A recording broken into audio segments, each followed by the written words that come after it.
Not that long ago, I was doing remote contracting work with a company. I won't say which one. I enjoyed the work and the pay was decent. I was just glad to be working again after a long run of underemployment, which had me feeling rather down on myself. A month into working on the project, I received notice that they were reducing the rate by $10 an hour. I was disappointed, but I understood that that happens sometimes. However, a month after that, they reduced the rate again, and this time without notifying the contractors. They're supposed to let us know in advance and give us the option to opt out of continuing to work on the project. Instead, we found out on payday. I and my colleagues were livid. I documented everything and reached out to the company, and I also consulted with a labor union, although I knew that there probably would not be much they could do for us because we were not actually employees, but independent contractors. I noticed something, though. It felt like my anger woke me up. Anger can feel good, and I noticed that it did feel good because anger feels better than depression. It's energizing. When I feel angry, I feel alive. If I'm still in the fight, that means I haven't been defeated. And it's easy for anger to become a very comfortable place. It's easy to get caught up in our own righteous indignation about the state of the world. And I don't say that to dismiss feelings of righteous indignation. They certainly can be justified. However, we need to be careful not to get too comfortable in that feeling. Because while anyone may have anger from time to time, it's a natural, normal human experience, it's nonetheless important to not allow the anger to have us.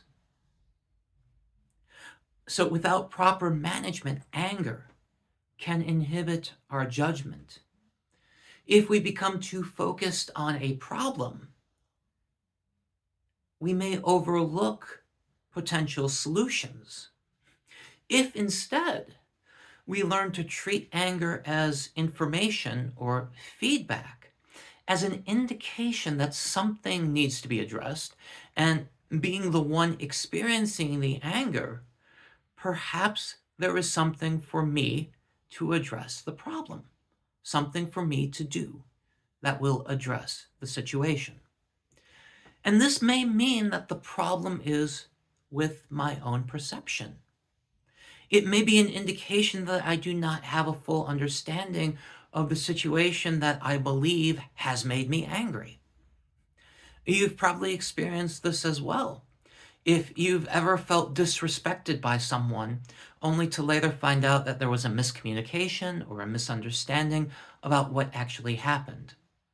And I think this has happened to just about everyone at some point in time. And while I do not justify violence, I can understand that people who commit acts of violence do so, usually out of anger, because they believe that that act will somehow make them feel better.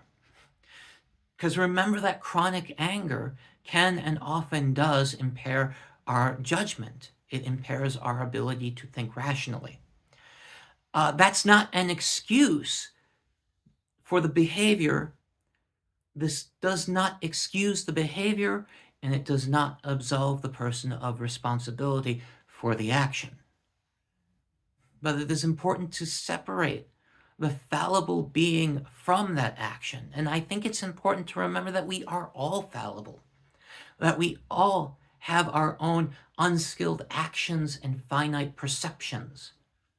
And so it's important to forgive the person, not to excuse the action, but to release the hold that the hurt has on our lives. Sometimes we may feel angry with ourselves. Perhaps you trusted the wrong person and ended up feeling taken advantage of. Perhaps there are times when you weren't listening to your intuition, and so you rationalized a decision that ended up having negative consequences. It is important to forgive ourselves as well. Our past really only has as much power over our future as we allow it to. Sometimes our stories do not serve our current well-being. And recognizing that allows us to start telling new stories. We can decide how important or unimportant a past event is. We can decide how even the painful lessons are going to inform our present actions and future plans. Steve Jobs once said, "We can only connect the dots looking backward. So we have to trust that the dots will somehow connect in the future." And Napoleon Hill once said that every adversity, every failure, every heartbreak carries within it the seed of an equal or greater benefit. But like any seed, it must be found, planted, nourished, and harvested. And it may take some space and some time to heal, to understand where those seeds of benefit are, or how good can come out of even times like this. We need to do that work, though. Otherwise, we won't be able to face the work that's ahead of us with a clear mind. It can seem like hard work, but it really just calls for persistence and patience. I am ultimately thankful for that contracting experience, including the challenges, because it helped me get back on track. It forced me to reevaluate what I was doing with my life and to make a different choice. Life is too short to be settling for anything less than what you know inside you you are meant to be doing. Earl Nightingale defined success as the progressive realization of a worthy ideal or goal. I might call this understanding your purpose. While I do not look back on my past with rose-tinted glasses, and there are still some memories that may at times cause me to wince or even cringe, I am ultimately thankful for all of it, because it has led me to here and now, and I love my life right now. I love feeling confident about the work I'm doing and hopeful about the path that I'm on. There are aspects of my life I wish were different, but it doesn't feel overwhelming or insurmountable anymore. I don't feel insecure anymore. There are still things happening in the world that have me very concerned and even at times angry. I am neither consumed nor defeated, and I feel like I am bringing my best self to face life. I became a transformational life coach because I wanted to help others build their dreams and live their best lives. I am doing this work because I know firsthand how challenging times of crisis, uncertainty, and transition can be. So, if you have been feeling stuck, struggling with feelings of discontent in your life, I'd like to help you. Use the link in the description to schedule a 30-minute complimentary strategy session.